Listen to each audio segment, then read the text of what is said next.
comprendre. Mais c'est pas avec notre tête.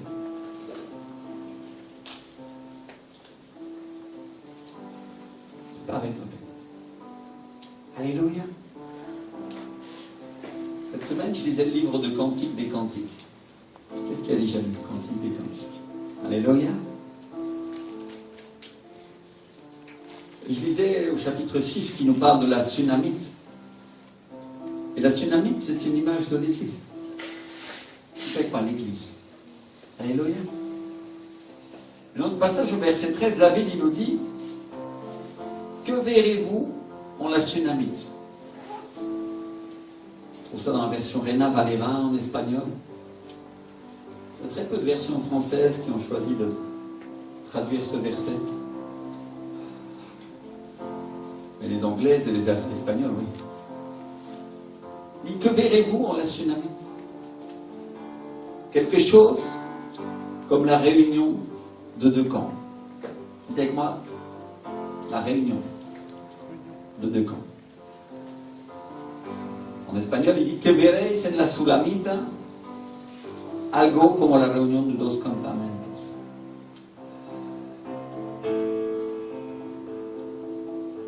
Et le mot qui est utilisé pour voir, c'est le mot kiasa, qui est un mot hébreu qui veut dire regarder fixement, percevoir, contempler, avoir une vision, choisir, examiner, regarder, prêcher, prophétiser, révéler, voir. Et vision. Alléluia. Que verrez-vous? C'est-à-dire, David, inspiré par le Saint-Esprit, il est en train de nous dire à propos de la tsunamite. Il est en train de nous dire à propos de l'Église. Que regardez-vous? Qu'est-ce que vous pouvez percevoir? Quelle est votre vision? Qu'est-ce que vous avez choisi de voir en l'Église? Et qu'est-ce que vous avez prêché? Qu'est-ce qui vous est révélé à propos de la tsunamite, n'est-ce pas? Alléluia! Combien est-ce que j'essaie de vous dire? Et il est en train de nous dire, c'est quoi votre vision? C'est quoi votre vision de mon Église? Je parle de l'Église avec un grand E, hein? C'est le Seigneur qui parle à travers David. Mais pas toute la Bible est inspirée par le Saint-Esprit, n'est-ce pas? Et le Saint-Esprit est Dieu. C'est la parole de Dieu, c'est la parole de Jésus, c'est Jésus lui-même. Alléluia! Et le Seigneur est en train de nous dire, c'est quoi votre vision de mon Église? Qu'est-ce que vous voyez dans mon Église? Et qu'est-ce que vous allez prophétiser? De quoi vous allez parler aux gens? Quand vous leur parlerez de mon Église, vous dites, Seigneur.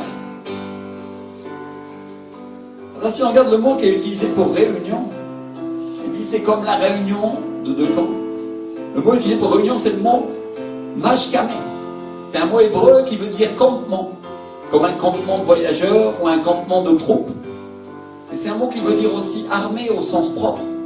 Et au sens figuré, nous parle des anges, du bétail, des sauterelles, des étoiles, d'une bataille, d'un campement, d'une compagnie, d'une armée, d'un escadron, d'un groupe pour faire la guerre et d'une tente. C'est-à-dire les mots hébreux, ils sont largement. Et c'est vrai que dans plusieurs langues, il y a des mots qui sont utilisés pour beaucoup de choses, beaucoup d'aspects, n'est-ce pas? Mais ce que nous, on doit retenir, c'est vraiment le campement. Alléluia! Pour une troupe. Et le deuxième mot qui est utilisé, c'est le mot Makshanaïm, qui nous parle d'un camp double et qui est un endroit en Palestine. Certains le prononcent Mahanaïm. Alléluia. Et donc en Genèse, au chapitre 32, on trouve Jacob qui est parti de chez Laban avec toute sa famille, n'est-ce pas? Vous avez déjà lu ce passage-là? Amen. Et qui vient de régler ses affaires avec Laban, il poursuit son chemin. Et la Bible nous dit qu'il rencontre des anges. Dites avec moi des anges. Alléluia.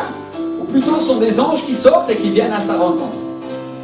Et en les voyant, il dit, c'est le camp de Dieu. Dites avec moi le camp de Dieu. Et la Bible dit qu'il a donné à ce lieu le nom de Mahanaïm. Alléluia. Mahanaïm, le camp de Dieu.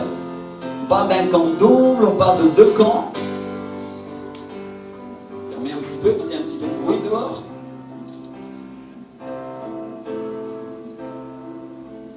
Et donc,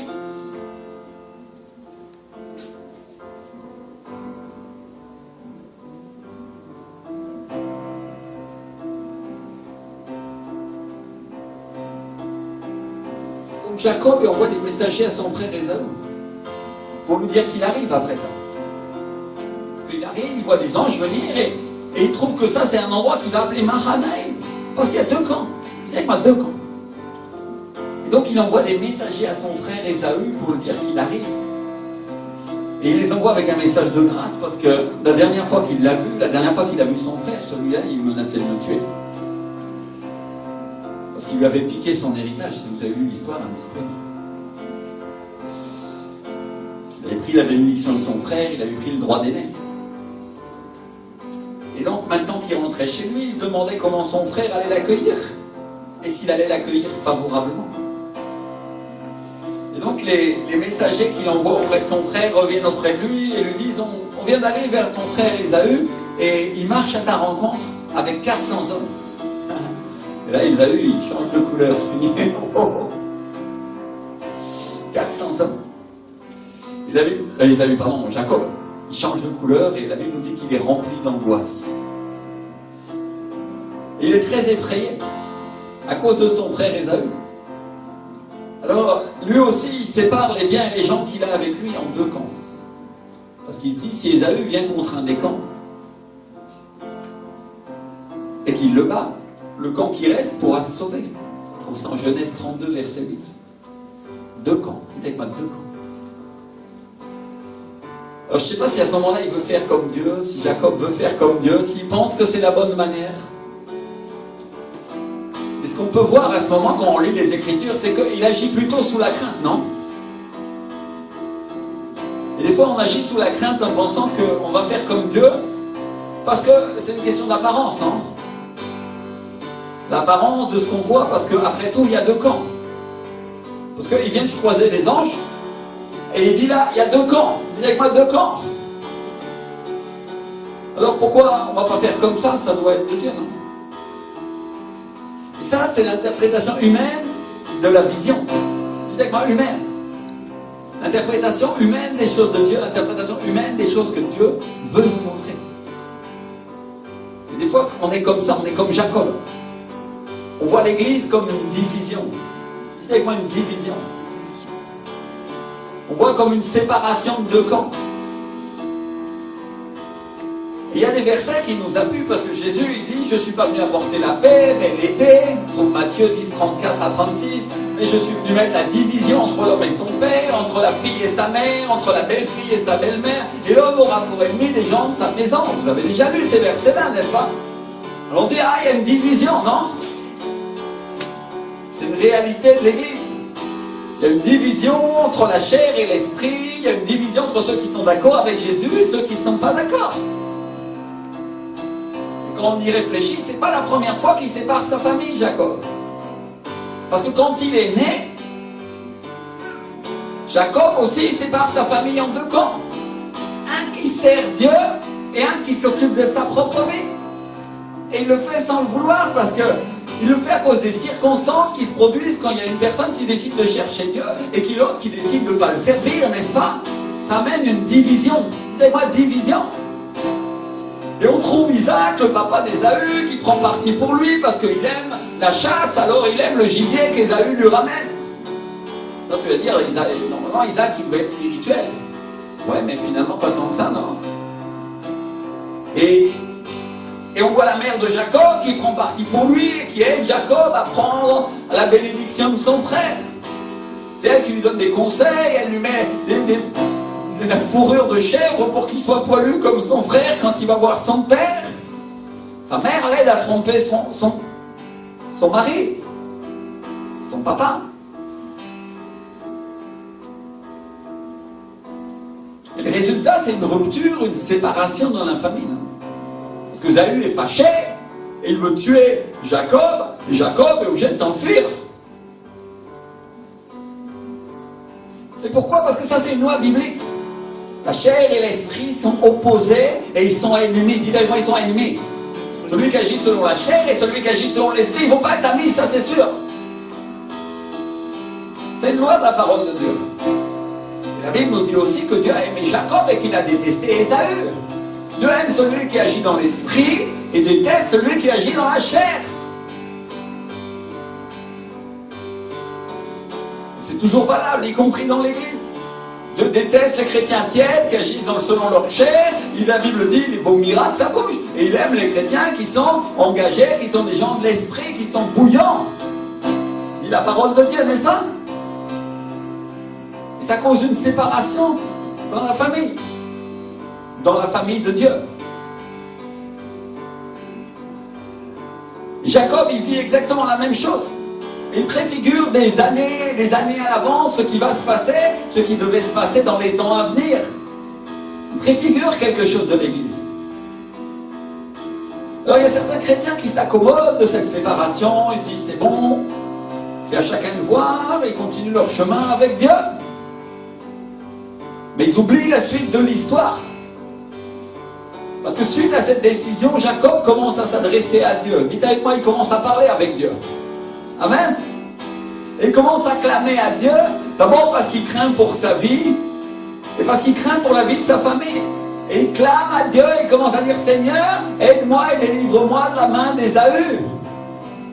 Certains, ils vont y voir certainement un message de la parole, délivre-moi de la main de ceux qui agissent selon la chair. Oui, c'est vrai, c'est biblique. Alléluia. Mais il ne faut pas oublier, c'est sur un autre aspect aujourd'hui que je voudrais mettre le focus, c'est sur le fait que Ésaü, c'était son frère de sang. Et il est en train de dire, Seigneur, délivre-moi de mon propre frère qui veut ma mort. Dans ma famille, c'est mon frère.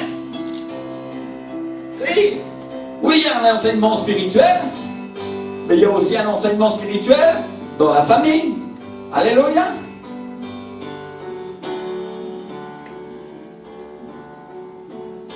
Et finalement, on voit l'histoire de Jacob et il prie à Dieu, il dit délivre-moi de la fin d'Ésaü, mais il n'attend pas la fin de sa prière, finalement il n'attend pas que Dieu lui réponde, il n'attend pas la réponse de Dieu, et dans sa volonté de bien faire, dans sa volonté humaine, il met en place une stratégie qui consiste à envoyer des cadeaux à son frère pour apaiser sa colère. Vous avez déjà lu ces passages-là. Alléluia. Mais il ignore une chose, il ignore que Dieu l'a entendu. Il ignore que Dieu a écouté sa clameur. Et le cadeau passe devant lui. La Bible dit qu'il prend de ses brebis, il prend de ses biens, il prend des choses qui viennent de son travail, de son entreprise, et il envoie ses bergers, il envoie des gens par groupe de je ne sais plus combien, et il en envoie un avec des troupeaux, et un autre avec encore d'autres, et encore un autre, pour que quand Ésaü arrive, il reçoive un cadeau, et puis encore un autre cadeau, et puis encore un autre cadeau, et qu'il soit plus fâché contre lui.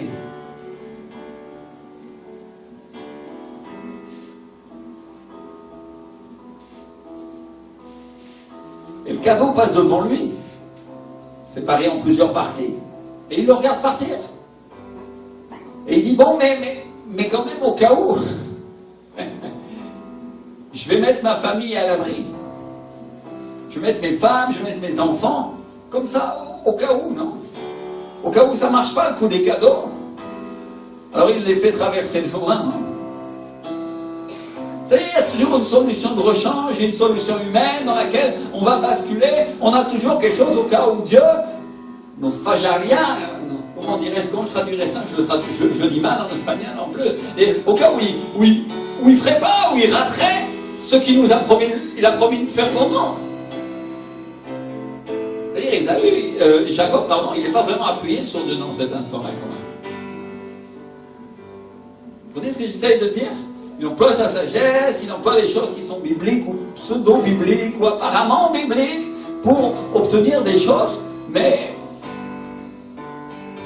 c'est pas exactement comme peut-être Dieu voudrait qu'il fasse. Hein. Ça nous arrive à nous comme chrétiens, n'est-ce pas? On ne fait pas exactement comme Dieu voudrait qu'on fasse pour résoudre des problèmes dans notre famille, ou pour résoudre des problèmes dans l'église, ou pour résoudre des problèmes tout court. Ça, c'est la réponse d'un chrétien qui ne compte pas encore sur Dieu. C'est la réponse d'un chrétien qui a expérimenté Dieu, mais qui ne compte pas encore assez sur lui pour protéger sa vie. Et donc, il faut comprendre Jacob. Il a expérimenté Dieu, il a expérimenté sa bénédiction, il a expérimenté la multiplication parce que Dieu a fait augmenter ses troupeaux. Il a dépouillé Laban, son beau-père, qu'il volait. Il a expérimenté la richesse. Dieu lui a donné des femmes, 2 femmes et 2 servantes. Il a 4 femmes. Et Dieu lui a donné plein d'enfants. À l'époque, c'était plutôt bien. Et c'est faux parce qu'il ne croit pas encore assez en Dieu. Et quelque part, il agit encore comme un homme du monde, non? Parce que Jacob, son nom, ça veut dire l'usurpateur, celui qui trompe. Vous comprenez? Je ne suis pas là pour enseigner sur Jacob et Ésaü, ce n'est pas du tout mon propos aujourd'hui, mais juste je rappelle pour que nous comprenions le contexte biblique. Alléluia! Et donc, il continue, d'abord il a trompé son père pour avoir la bénédiction de son frère, mais il avait trompé son frère en lui proposant les lentilles, non, pour avoir son droit d'aînesse. Et bon, et après, quand il est arrivé, Laban l'a trompé en lui donnant l'autre fille, il lui a donné sa fille aînée au lieu de lui donner celle qu'il voulait, Rachel. C'est lui qui a été trompé. Après, il a été trompé par son beau-père, parce que son beau-père, Laban, ne lui donnait pas le salaire qu'il méritait. Comme ça arrive à certains chrétiens, ils sont bénis, Dieu leur donne un poste, et les gens ne leur donnent pas l'argent qu'ils méritent et qui leur correspond. Et il commence à clamer à Dieu, et Dieu lui restitue. Ça, c'est l'histoire de Jacob, n'est-ce pas? Et ensuite, il se dégage de son beau-père, il s'en va, et il est menacé par son beau-père qui court après lui parce que les filles ont volé ses idoles, et finalement, ils arrangent le coup, et juste il vient d'arranger le coup, et il vient de se sortir de ces situations-là qui étaient difficiles, et tac, il rencontre les anges de Dieu, et là, il voit, et il dit, ah, là, il y a 2 camps, c'est Mahanaïm. Et il fait une expérience avec Dieu. N'oubliez pas que Jacob vient de voir des anges. Mais c'est incroyable parce qu'il ne croit pas encore assez en Dieu pour croire que Dieu va protéger sa vie et celle de sa famille. Ça nous parle, mes frères et sœurs? Nous avons été bénis, on a été prospérés, on a vu l'onction tomber ici, on a vu les démons chasser, on a vu comment Dieu nous a gardés alors que beaucoup sont tombés, et on est là et on ne croit pas encore que Dieu va nous protéger. Ah Seigneur, on est en train de parler d'un niveau de maturité dans la vie chrétienne, n'est-ce pas?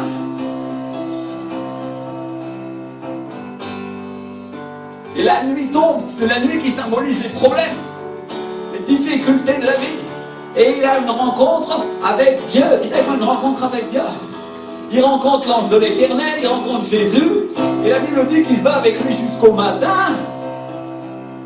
Et à la fin, il s'accroche à lui, il dit, je te laisserai pas partir avant que tu m'aies béni. Mon propos, c'est pas d'enseigner sur ce passage-là en particulier aujourd'hui. Mon propos, c'est de vous faire comprendre le contexte biblique parce que j'ai des choses à vous dire de la parole de Dieu. Et donc, quand il a ce combat avec Dieu, Dieu lui dit, tu t'appelles plus Jacob mais Israël, car tu as lutté avec Dieu et les hommes et tu as vaincu. Et là, il change son nom, il change sa destinée, on connaît l'histoire, on a reçu l'enseignement déjà, et ça va changer toute sa vie. Il ne va plus être Jacob, mais maintenant il va être celui qui va être le père de la nation et des 12 tribus d'Israël. Alléluia! Dieu lui donne une bénédiction immense. Mais c'est même pas cet aspect-là que je veux enseigner encore aujourd'hui. Parce que Dieu lui dit, tu ne t'appelles plus Jacob mais Israël, car tu as lutté avec Dieu et les hommes et tu as vaincu. Avec Dieu et avec les hommes. Tu as lutté avec les 2 camps. On voit, ma soeur, quand un chrétien commence à lutter d'abord contre les hommes qui lui résistent quand il est en train de prêcher l'évangile, quand il lutte contre les personnes qui lui résistent pour faire la volonté de Dieu, d'abord il lutte contre les hommes, mais ensuite il arrive à un niveau de maturité supérieur où il commence à lutter avec Dieu. Et ça s'appelle l'intercession, mes frères et sœurs. Alléluia. Ça, c'est le moment où il commence à tomber à genoux et dire, Seigneur, tu peux changer la situation, tu peux faire quelque chose pour moi, et c'est pas en résistant aux gens, mais c'est en obtenant de toi que je vais changer les choses sur la terre. Alléluia. Maturité, dis avec moi, maturité. On parle d'un chrétien qui grandit. Il a des problèmes, il a des circonstances, Dieu l'a béni, il a passé toutes les galères du monde. Vous avez passé les galères? Vous êtes comme Jacob? Alléluia. Alors je vais dire, l'enseignement est pour vous, mes frères et sœurs. Et qu'est-ce qu'il y a? Il y a une bénédiction maintenant dans cet enseignement. Il y a quelque chose que Dieu est en train de nous parler, que nous allons accomplir ensemble. Dieu va accomplir. Alléluia. On parle de devenir spirituel, on parle de grandir dans l'esprit, au point que nous allons pouvoir obtenir de Dieu comme Jacob a obtenu. On parle de quelqu'un qui s'accroche aux changé mon église, je te lâcherai pas avant que tu aies donné la guérison à ma femme, je te lâcherai pas avant que tu aies ramené ma femme sur la terre de France, je te lâcherai pas avant que tu m'aies donné ma place dans l'église, je te lâcherai pas avant que j'ai obtenu mon travail, je te lâcherai pas avant que je sois plus spirituel, je te lâcherai pas avant que j'ai obtenu ma famille, Seigneur. Alléluia, avant d'avoir eu l'onction, avant d'avoir eu ta présence sur moi, pour que je puisse être utilisé par toi. On parle de chrétiens qui sont violents comme ça. La Bible dit que ça appartient aux violences, c'est ce que dit la parole de Dieu. Alléluia. Il y a ma violence. Le règne de Dieu appartient aux violents. Pas à ceux qui sont tiers, pas à ceux qui sont bons. Non, ceux qui disent, je ne laisserai pas passer cette chose-là, et ça n'arrivera plus comme ça, et Dieu va faire quelque chose. Alléluia. Ils commencent à se prononcer avec leur bouche, ils commencent à s'accrocher à Jésus, ils s'accrochent au Saint-Esprit, ils disent, ça n'arrivera plus, Seigneur, tu changeras ça. Alléluia. Et miséricorde de moi, Seigneur. On parle de gens qui obtiennent de Dieu la grâce et la miséricorde pour transformer leur nation.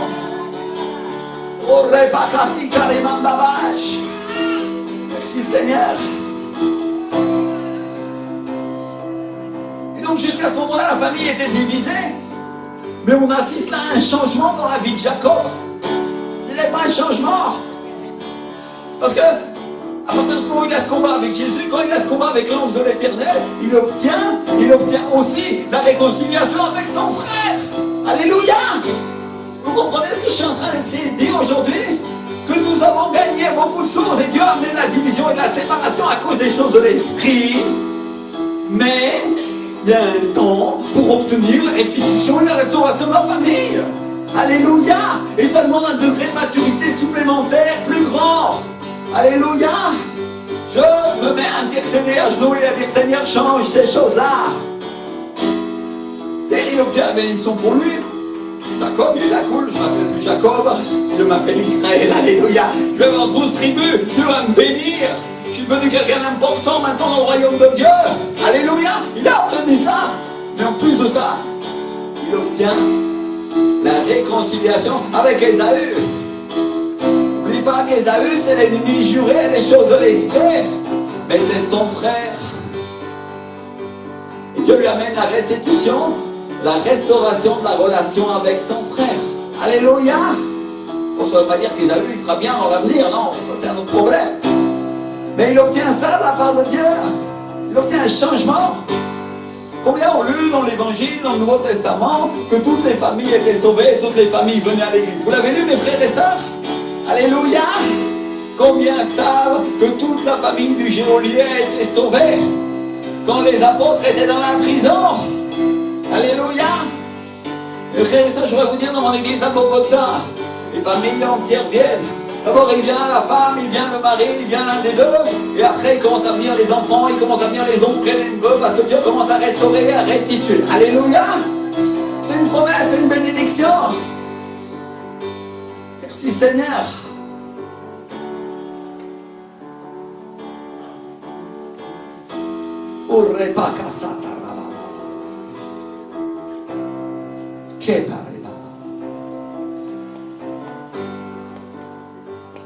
Si Seigneur,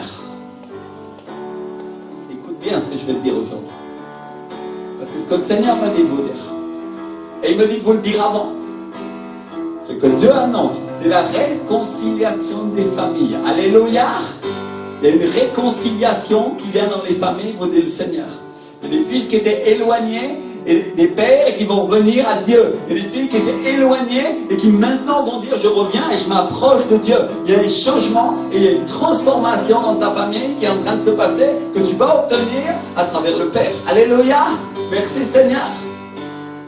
Merci mon Dieu. Alléluia. Merci mon Dieu. Je voudrais qu'on comprenne ces choses-là. Quand Dieu te promet une chose comme ça, quand le Saint-Esprit te promet une chose comme ça, note-la, parce que Dieu va l'accomplir certainement en son temps. Alléluia. Il y aura un moment où tu vas obtenir la restauration et la restitution de ta famille. Note-le quelque part dans ta Bible, dans ton évangile, sur ton téléphone, parce qu'il y aura un moment où Dieu va restituer les membres de ta famille qui étaient perdus et que tu pensais que tu n'obtiendrais pas. Parce que c'est ce que le Seigneur te dit aujourd'hui. Restauration, réconciliation dans la famille. Il y a des personnes qui étaient fâchées, qui étaient énervées à cause de l'évangile, et le Seigneur te dit, je vais les ramener à toi, et ils reconnaîtront que tu m'appartiens. Alléluia. Merci Seigneur.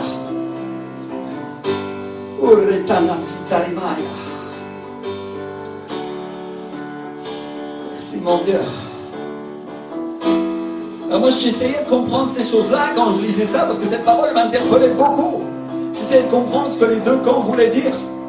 Et le Saint-Esprit m'a dit, il y a le camp des hommes et il y a le camp de Dieu. Alléluia.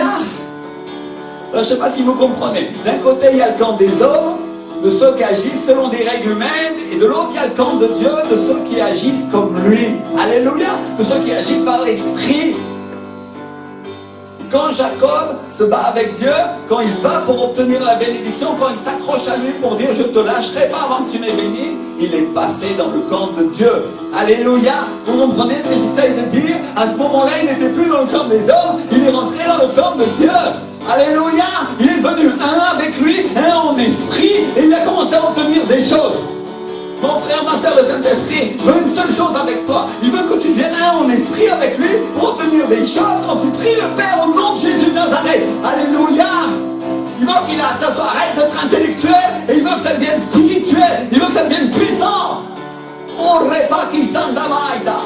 Et pour que ça devienne puissant, mon frère, ma soeur, il y a un combat. Parce que Jacob a combattu avec les hommes et après il a combattu avec Dieu. Si tu veux que ça devienne spirituel et que ça devienne puissant, il va falloir combattre non seulement contre les gens, mais aussi avec Dieu pour obtenir ce qui t'appartient. Parce que Jésus lui-même veut savoir si tu le veux vraiment. Alléluia. Il est en train de dire, j'ai cette bénédiction pour toi, mais est-ce que tu la veux? Est-ce que tu vas être violent? Est-ce que tu vas l'atteindre? Est-ce que tu vas briser et tu vas rompre le royaume des cieux pour avoir ce que j'ai pour toi et te dire le Seigneur? Alléluia. Celui qui a des oreilles pour entendre, entendre. L'Esprit dit à l'Église. Il y a une personne ici qui va obtenir de moi, dit le Seigneur, et va obtenir une restitution totale. Il n'y aura rien, ni personne qui pourra l'empêcher d'obtenir ces choses-là, parce que je suis avec toi, te dit le Seigneur.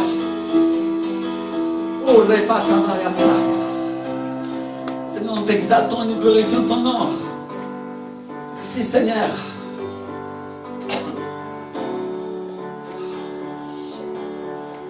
Il y a une chose que tu dois savoir, mon frère, ma soeur. C'est que dans le camp de Dieu, il y a des anges. Alléluia, il y a des anges.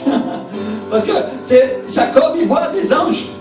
Et c'est la même chose qu'il avait vu des années plus tôt quand il fuyait son frère Ésaü et qu'il était dans le désert. Quand il a passé la nuit dans le désert, à un moment, il a vu des anges monter et descendre à une échelle, un escalier qui montait aux cieux. Alléluia. Et il a pris peur. La Bible dit qu'il a pris peur, c'est en Genèse 28. Et il dit, ce n'est pas autre chose que la maison de Dieu et la porte du ciel. Alléluia. Ça, c'est le moment où il a commencé à dire, je te donnerai la dîme de tout, Seigneur. C'est-à-dire, il a pris une décision spirituelle et il a dit, ok, Seigneur, si tu me pourvois et que tu me bénis et que tu es avec moi, alors je te donnerai la dîme de tout ce qu'on a, 10% de tout ce que je gagne, parce que tu es mon Dieu. Alléluia. Première décision spirituelle.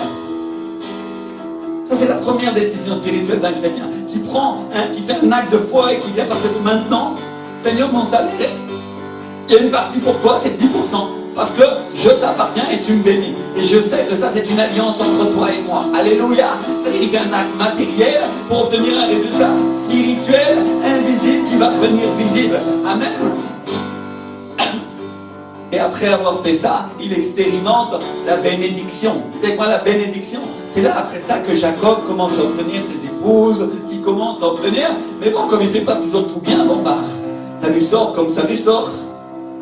Ça vous parle? Ça vous est arrivé dans votre vie chrétienne? Lève ta main si ça t'est arrivé. Je peux lever les yeux. Alléluia. Mon frère, ma soeur.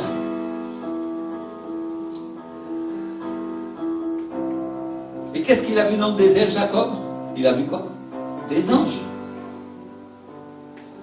C'est la même chose qu'a vu le prophète Élisée quand il était avec son serviteur et qu'ils étaient encerclés par des troupes ennemies. On trouve en 2 Rois chapitre 6. Et quand il dit, ceux qui sont avec nous sont plus nombreux que ceux qui sont contre nous. Alléluia. Et il voit des anges et des chars et des chevaux de feu tout autour du prophète Élie. Merci Seigneur. Élisée, pardon. Et donc, mon frère, ma soeur, ce que je viens de dire aujourd'hui, c'est que l'endroit où il y a installé le campement de Dieu, c'est l'endroit où sont les anges. Alléluia. Si tu pas du côté de Dieu, tu vas voir les anges parce que les anges sont en ta faveur si tu sers Dieu et que tu es de son côté. Amen. Merci Seigneur. Ils sont en ta faveur si tu es du côté de Dieu. Et le verset biblique qui illustre parfaitement ça, c'est quand le Seigneur Jésus, il priait dans le jardin de Gethsémane pour faire la volonté du Père et qui commence à dire non pas ma volonté, ça veut dire qu'il avait une volonté propre, une volonté de sa chair, mais la tienne, Père. Et la Bible dit que des anges sont apparus à ce moment-là pour le servir. Ils ne sont pas apparus avant, ils sont apparus quand il s'est plié à la volonté du Père. Amen. Et c'est pareil pour toi. Si à Jésus ça lui arrive de cette manière, à toi ça arrivera de la même manière. Dieu ne permettra pas que les anges soient en ta faveur si tu n'es pas dans la volonté du Père. Mais si tu te mets dans la volonté du Père, alors il y a un changement. Tu passes dans le camp de Dieu. Mahanaïm. Alléluia. Et là, ceux qui sont avec toi, oui, sont plus nombreux que ceux qui sont contre toi, crois-moi. Alléluia.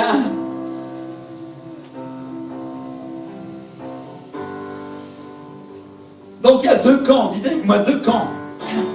Le camp de la chair et le camp de l'esprit. Et Dieu va faire que le camp des hommes vienne à Dieu.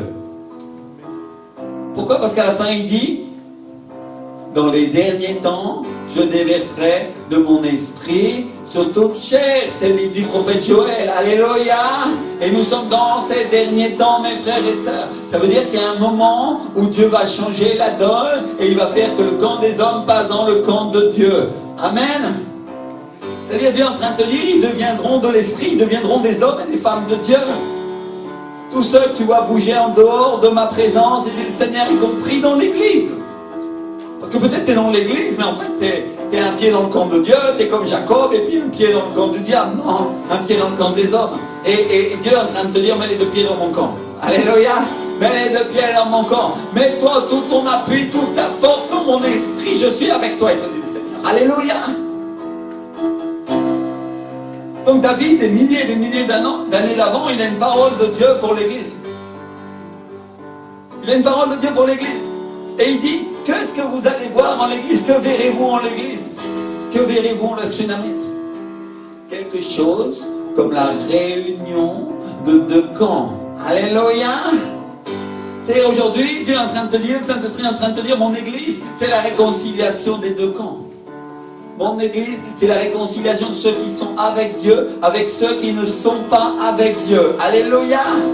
Est-ce que je suis en train de dire, et je voudrais que personne se méprenne, et que tout le monde comprenne. Je ne suis pas en train de vous dire qu'on va passer du côté de la chair. Oh, pas du tout. Ce que je suis en train de dire, c'est que ceux qui sont du côté de la chair vont passer du côté de Dieu.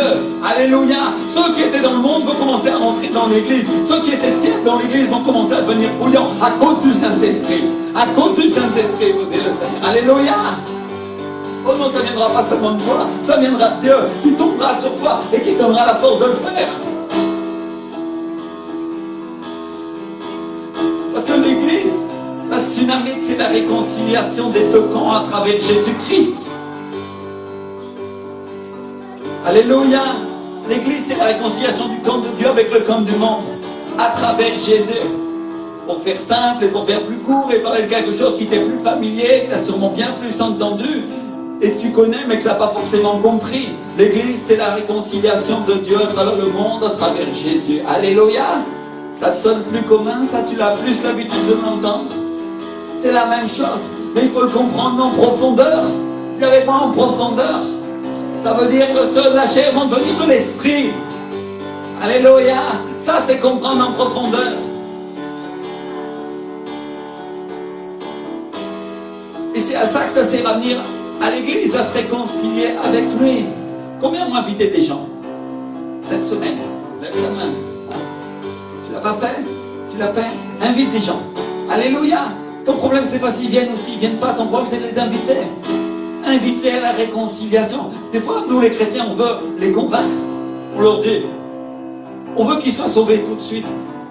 Mais des fois, c'est quand ils viennent s'asseoir là dans l'église qu'ils sont sauvés, mon frère, ma soeur. Alléluia. Invite-les simplement. Pourquoi tu viens pas à mon église? Viens au centre de vie de la foi. Viens écouter une parole de Dieu pour toi. Dieu va te parler. Et toi, tu commences à prier pour lui, tu commences à prier pour elle. Alléluia. Mon frère, ma soeur, j'ai rencontré des gens, je les ai invités, tout simplement. Fais la même chose. Dieu Dieu a la puissance pour le faire. La question, c'est pas s'ils se convertissent au moment où tu leur parles. La question, c'est qu'ils aient l'opportunité. Amen. Et tu pries pour eux pour que le diable les lâche.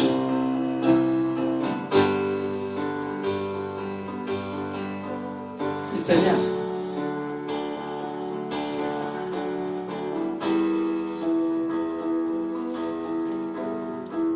L'Église, on doit être réconcilié avec Dieu, mais on doit aussi être réconcilié avec son frère, avec sa sœur.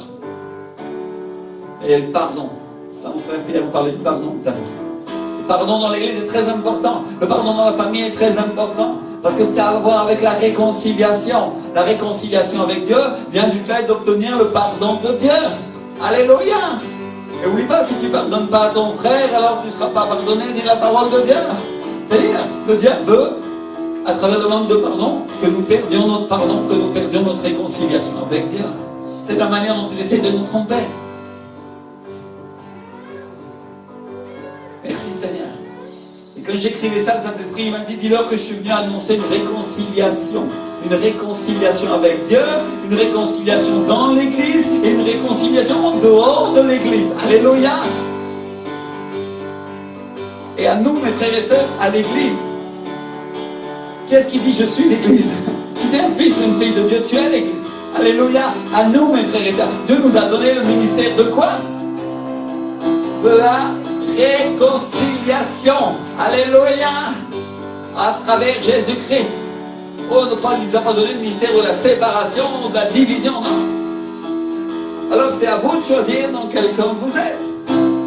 Dans le camp de ceux qui aiment Dieu, qui essayent de tout faire pour que les autres s'en sortent et soient rapprochés de Dieu.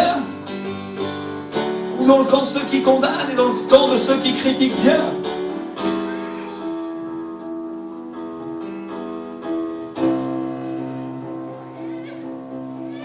Ceux qui critiquent à cause de ce que les frères sont en train d'essayer de faire pour gagner leur génération, par exemple.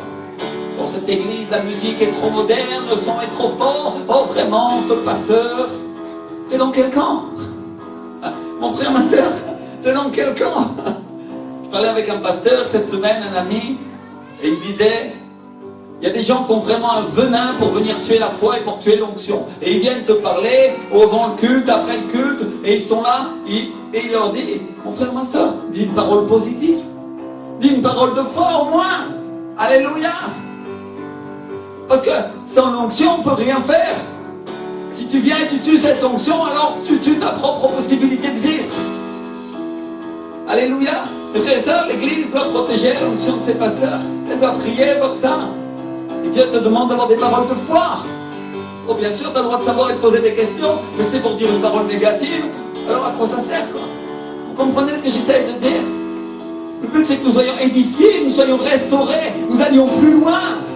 Alléluia.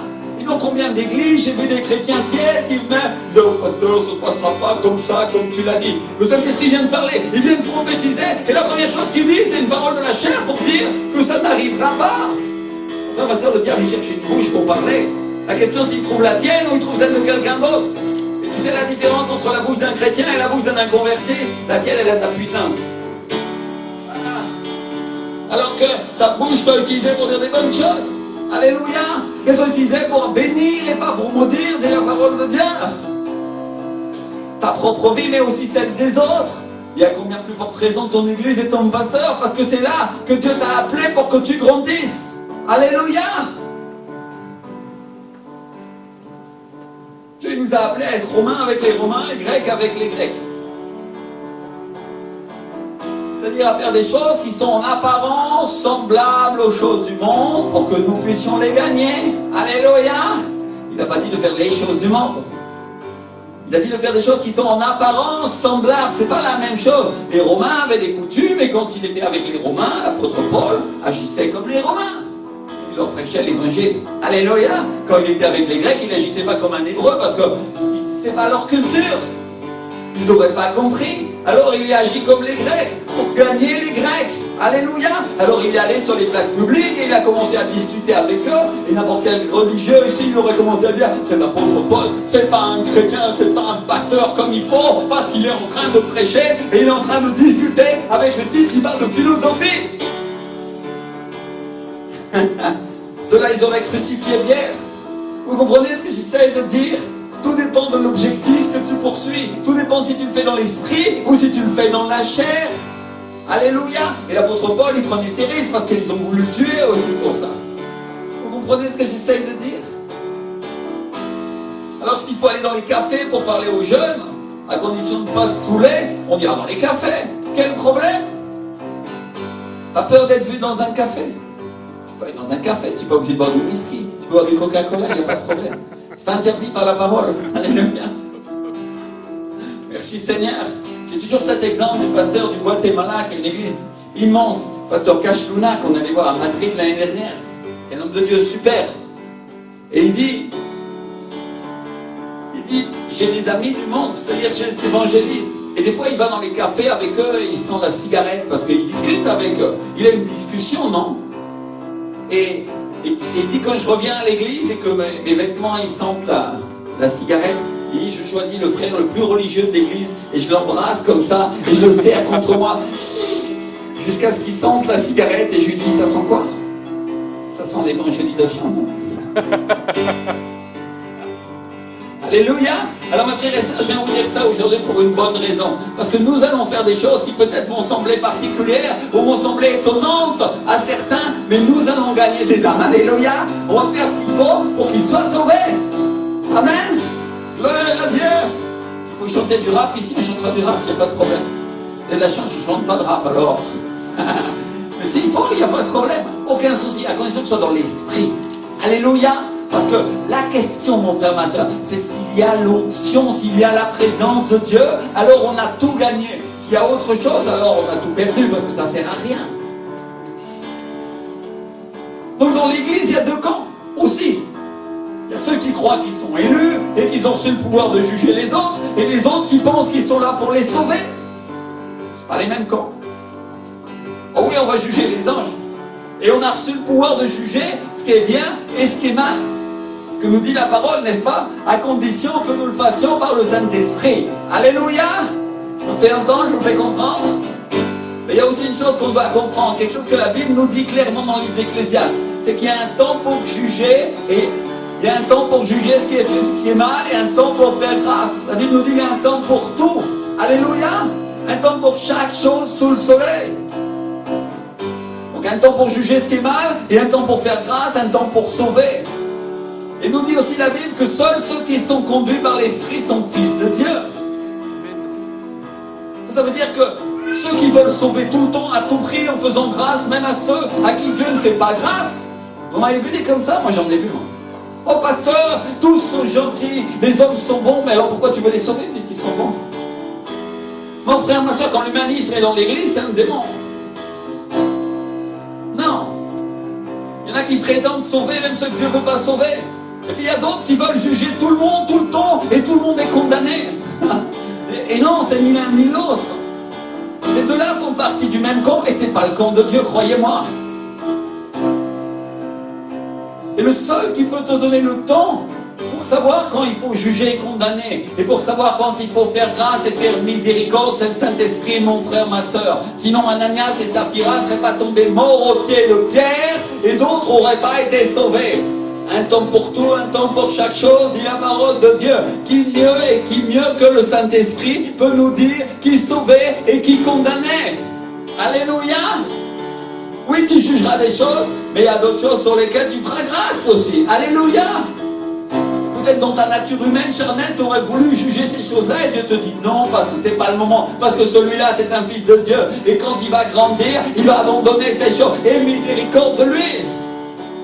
Ah oui, le Seigneur quand même il fait des trucs là. Et miséricorde, te dit le Seigneur. Et miséricorde, prie pour lui, il va changer. Et à l'autre qui vient et qui se fait passer pour chrétien dans l'église et qui dit qu'il est bien mais qui fait des choses, Dieu lui dit, tu es condamné. Oh, vous comprenez?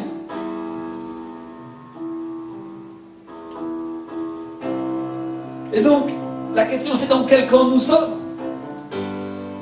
Dans le camp du seul qui peut nous faire grâce et nous indiquer le temps qui est le Saint-Esprit, ou dans le camp des autres? Des autres qui en réalité sont un seul, parce que le camp de la religiosité, le camp de l'humanisme, tous les hommes sont bons, ou Ou le camp de ceux qui sont meilleurs que Dieu aussi, parce que eux ils sauvent les personnes que même Dieu ne veut pas sauver. Et ils leur font croire qu'ils sont sauvés, alors qu'ils ne le sont jamais.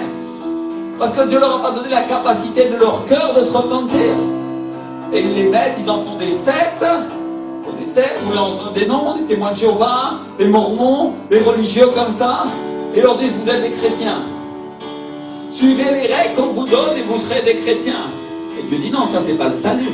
S'ils se repentent sincèrement, ils iront au ciel, sinon non. Vous comprenez? Et même dans l'église, mon frère, ma soeur, le même camp existe. Oh, t'es un chrétien parce que tu viens simplement à l'église et tu lèves les mains. Et Dieu te dit non, t'es un chrétien si t'as mon Saint-Esprit en toi. Alléluia. C'est pas la même chose. Allô?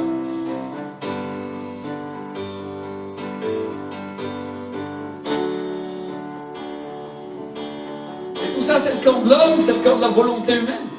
Alors que le camp de Dieu, c'est pas la même chose. Le camp de Dieu, c'est un camp où il y a la joie d'obéir au Saint-Esprit. C'est un camp où on peut supporter même dans les moments difficiles. Alléluia. Où Dieu te soutient, te fortifie quand tu as des difficultés. Et c'est aussi un camp où il y a la paix. Pas d'une paix surnaturelle. Alléluia. Je vous donne ma paix, je ne vous donne pas comme le monde vous donne. On parle d'une paix qui affronte toutes circonstances, toutes difficultés, tout problème. Tu n'as pas d'argent sur ton compte bancaire, mais tu as la paix parce que ton Dieu travaille, ton papa va te donner cet argent. Alléluia. Tu n'as pas la paix parce que tu as perdu ton travail. Ou tu sens dans la chair que tu n'as pas la paix, mais dans l'esprit tu as la paix. Parce que tu dis, Dieu va me donner un meilleur travail, bien meilleur. Alléluia. Je le crois. Et les gens du monde se rient. Et ils disent, celui-là est fou allié. Et Dieu dit, mon fils, il est sage. Alléluia. Parce qu'il agit par mon esprit et il va l'obtenir. Et les gens du monde vont être confondus. Je vais leur fermer la bouche. Alléluia. Et la différence,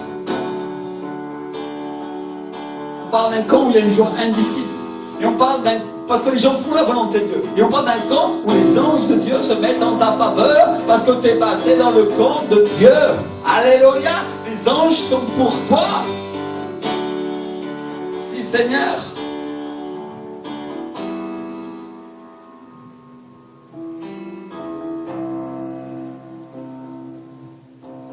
Et donc Dieu nous a donné le ministère de la réconciliation. C'est ma réconciliation. Mon travail, avec moi, mon travail, c'est que les autres, les gens du monde, soient réconciliés avec Dieu. Peu importe la manière dont tu le fais. Il y a des tas de manières. Trouve ta propre manière si tu veux. La question, c'est que tu arrives à le faire pour que les gens arrivent à être réconciliés. Alléluia. D'abord, il nous a réconciliés avec lui. Et ensuite, son but, c'est de nous utiliser pour réconcilier les autres. Merci Seigneur. C'est écrit dans la Bible, en 2 Corinthiens 5, 18, toutes choses sont nouvelles en Christ. Et là, les chrétiens sont tous d'accord. Alléluia, je suis une nouvelle créature. Tout est nouveau. Merci Seigneur. Mais ils oublient la fin.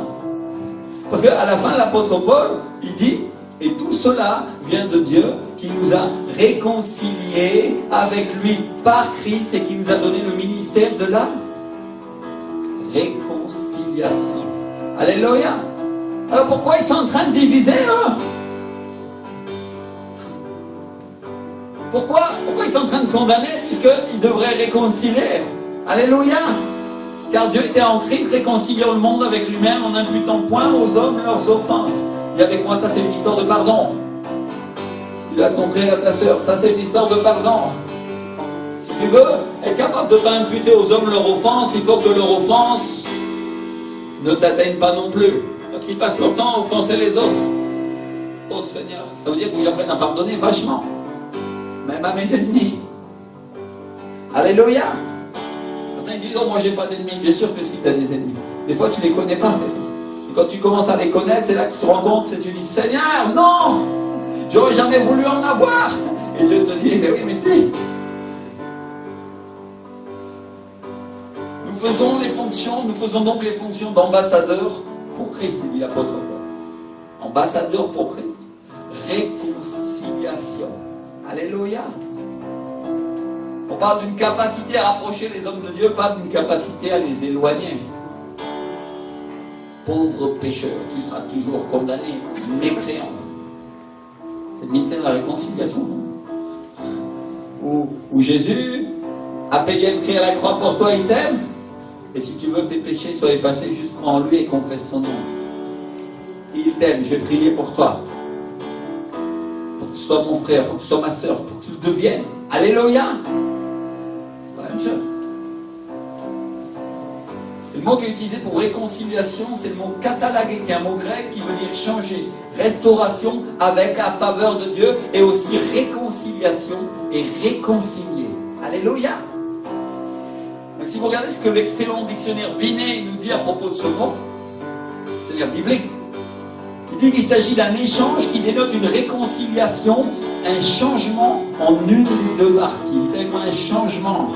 Alléluia. Un changement qui est induit par une action de l'autre. C'est-à-dire qu'il y a quelqu'un qui fait quelque chose pour que tu changes. C'est ça la réconciliation. Jésus, il y a 2000 ans à la croix, a fait quelque chose pour que tu puisses changer. Il est mort pour toi et il a effacé tes péchés si tu crois en lui. Il y a une action de l'autre. Alléluia. Pour que tu sois dans le ministère de la réconciliation, mon frère, ma soeur, il y a une action de l'autre.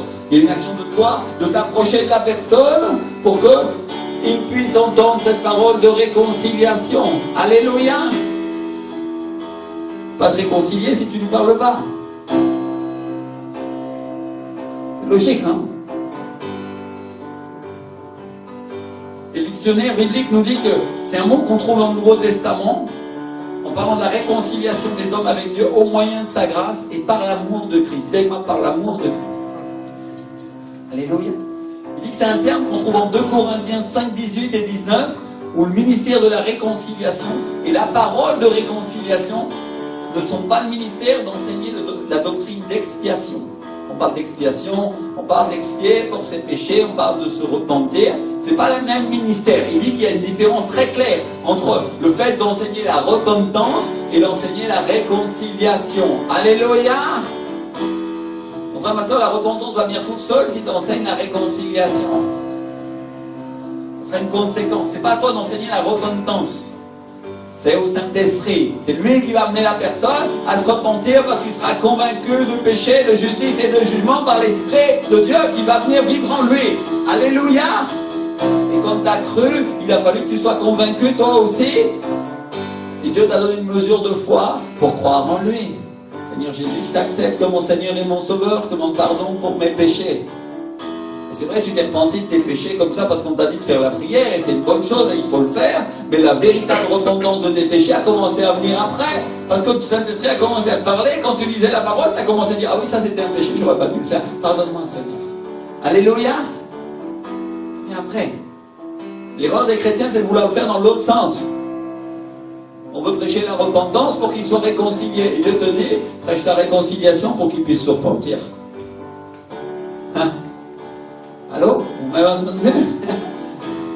Prêche la réconciliation pour qu'ils puissent se repentir. Parce qu'il n'y a personne qui est plus reconnaissant que quand quelqu'un donne sa vie pour toi et qu'il comprend et qu'après ça lui est révélé qu'en plus il était méchant. Oui, Seigneur. Ah, alors il y a une vraie reconnaissance qui va commencer à naître dans son cœur. Et on va voir un vrai chrétien naître de l'esprit. Amen.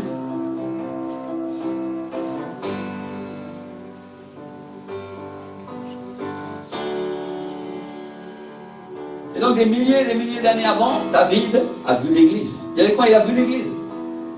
Il a vu l'Église du Nouveau Testament. Il a vu la Sunamite.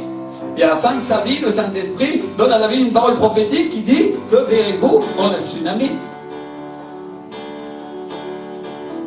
Quelque chose comme la réunion de deux camps. Ce que vous allez voir dans l'Église.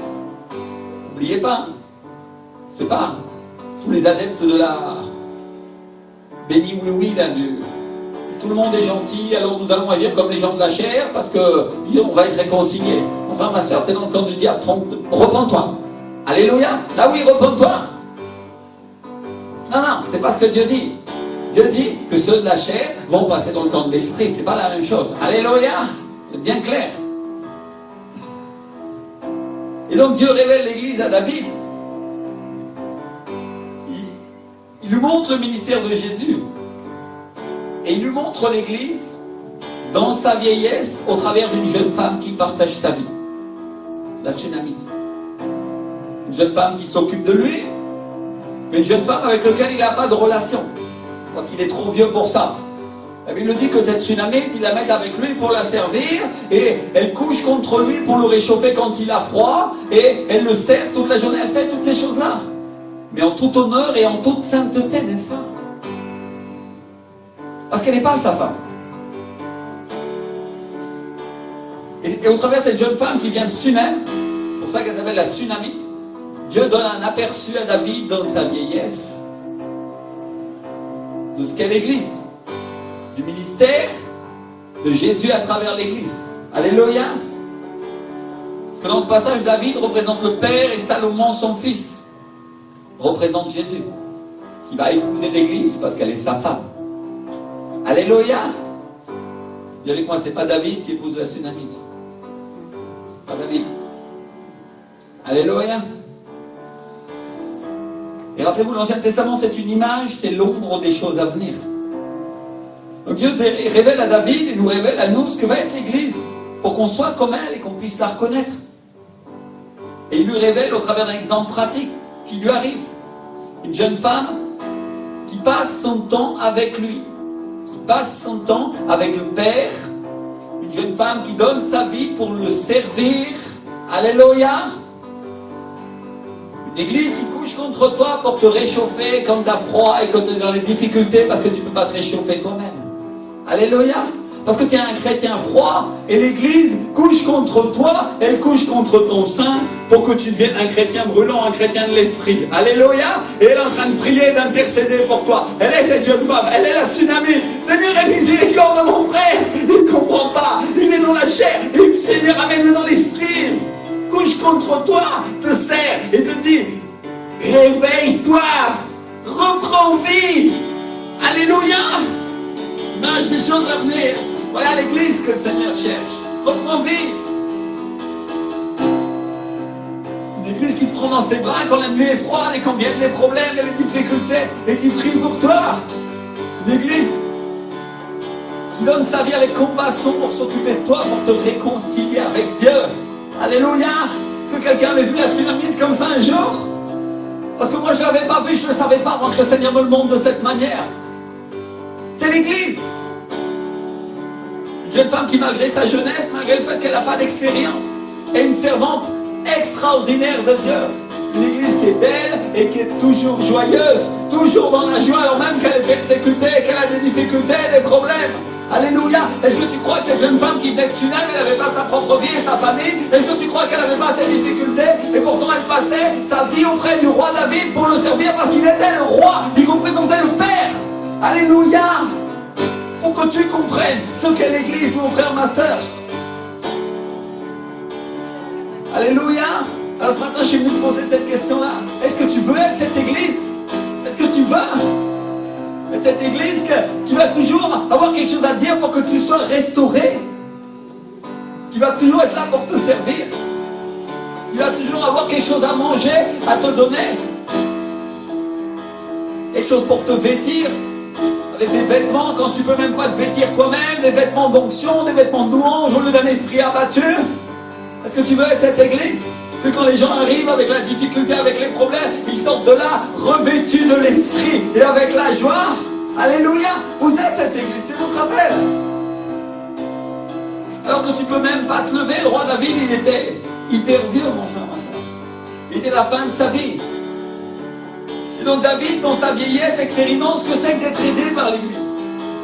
Il expérimente dans la vie matérielle ce que l'Église va faire spirituellement des milliers d'années et d'années plus tard. Une image, l'ombre des choses à venir.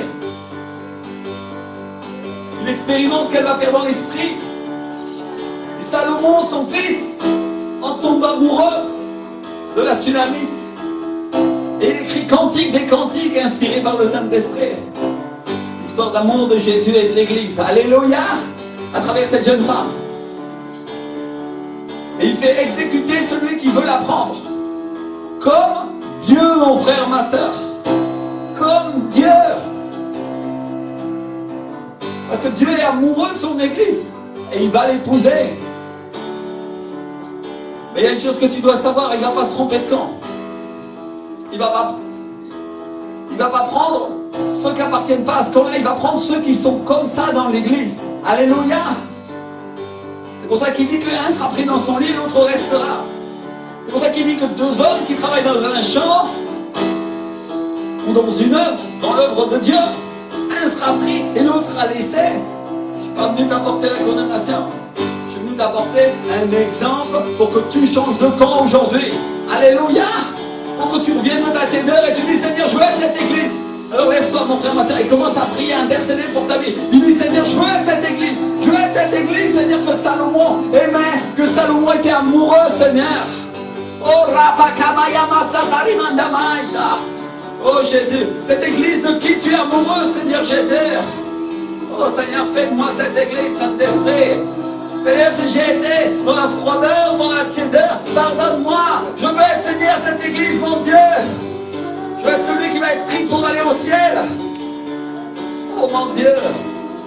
Celui qui travaille, Seigneur, pour sauver les autres. Celui qui travaille pour remplir l'église. Celui qui travaille, Seigneur, pour apporter la parole de Dieu. Cette nourriture spirituelle, Seigneur. Oh mon Dieu, si je peux apporter la nourriture matérielle, alors je le ferai. Mais Seigneur, ta parole a tellement valeur, mon Dieu. Oh mon roi. Commence à prier, commence à prier, commence à prier. Corre pa ki ma kamaya soto remanta kamaya mama mama.